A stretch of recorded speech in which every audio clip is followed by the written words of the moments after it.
Hey everybody, welcome to Castor'sCorner.com. I'm your host Khalil here for another toy of the day, and we're I'm not sure which order I'm playing these in. So you've already seen most of the wave. We're in the middle of the wave or wherever we are. We are talking about the Spider-Man No Way Home, because everyone has home, right? Homecoming, Far From Home, No Way Home. The new No Way Home wave. And taking a look at the new Miles Morales figure. And you can check out a full gallery of this guy up on Castor'sCorner.com. You can follow us. We are at Castor's Corner on all social media. One of these shirts down below. You can order your own. Check out the Cornercast podcast. Links to everything down below in the description. And I have to say, this whole wave, my favorite figure. This is absolutely my favorite figure in the whole wave. It's a little bit different and a little bit bigger, okay, than the Tom Holland figures. And it is decently scaled with the video game Gamerverse. Just trying to get him a little more squared up. I had him posed out. Mine's actually a little loose now.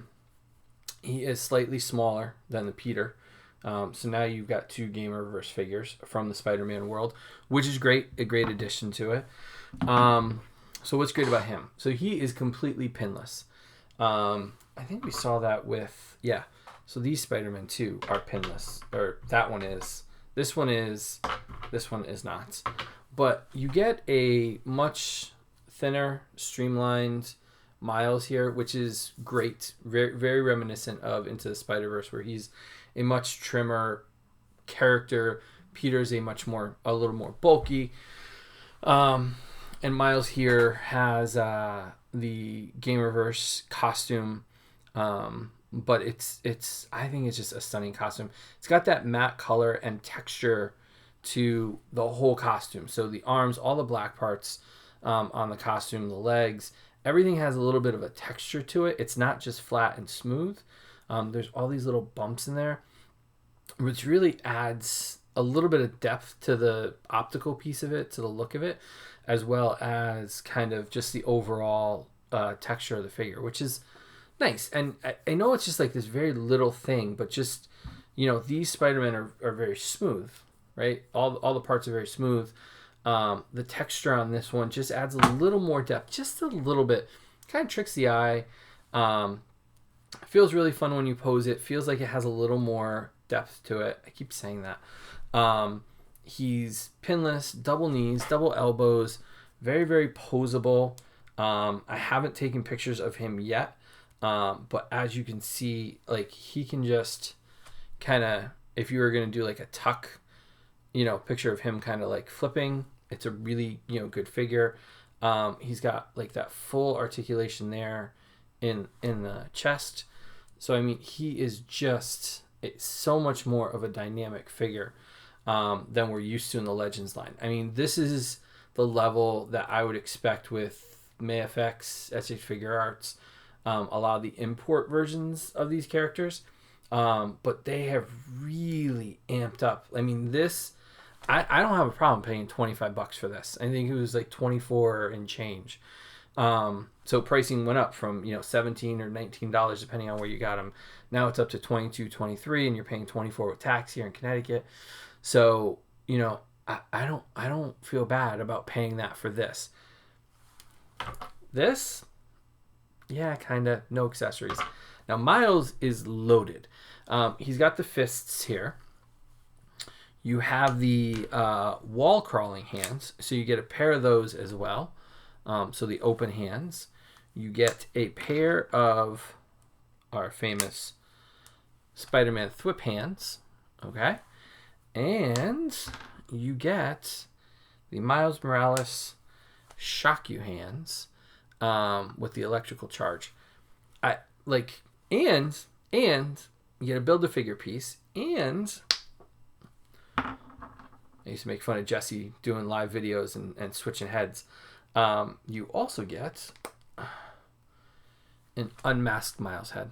Like, close-ups of all this stuff will be on the website, and posing with our Gamerverse Spider-Man as well. I mean, this is what a $25 figure looks like. This is what a $17 to $15 figure looks like. Just saying, like, for collector value here.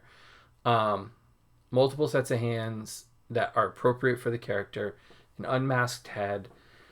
You know, I understand they have to put the cost somewhere. And so I'm thrilled to get all the costs here. The problem is I think the other figures in the line suffer a little bit. And so kind of if they... I don't know if we needed wall crawling hands for him. I think Thwip hands would have been fine. I don't know if we needed the electric hands. I think they're a great addition. But it's kind of one of those things where the unmasked head plus everything else really just... This is my favorite figure in the whole wave. I didn't think it would be. I really didn't. I was really excited for this figure, honestly. I was really excited for both of these figures and the J. Jonah Jameson. The villains, I was kind of iffy on. I don't have a lot of history with them, but so this will probably be the last video you see because I'll save the best for last. But I think that this is just one of the best figures they have done in the Marvel Legends line this year. Like, this is one of the more impressive ones. I know people aren't going to be too thrilled because he's in a Gamerverse costume versus a comic book costume, but honestly, the articulation, the paint detail, the clean lines, the texture to the costume, all the accessories, and I'm not a big fan of a lot of different hands. I don't really think they need them. A pair of fists and a pair of open hands. But the electrical look, the Thwip hands, the crawling hands, and the alternate head, I mean, it's just a stunning figure. Easy to swap the heads on and off. There's no problem with that. He's got a full range of motion. He can look up at the bigger villains. He can look down at some of the smaller ones. I wish I had more time for photography to really be able to pose this guy out, because I think that he would look amazing out and about. And honestly, if I were to find another one of these guys, this would be my travel figure. I keep a Homecoming Spider-Man as my travel figure when I go on trips and plane rides and stuff. The team, Dwight, Ryan, Steve, Dan, Tony, the whole team there at Marvel really knocked this one out of the park, and I can't say enough good things about it. And I know our friend Little Geek Ninja really wants this figure, so I'm really going to try to track one down for him and then an extra one for me.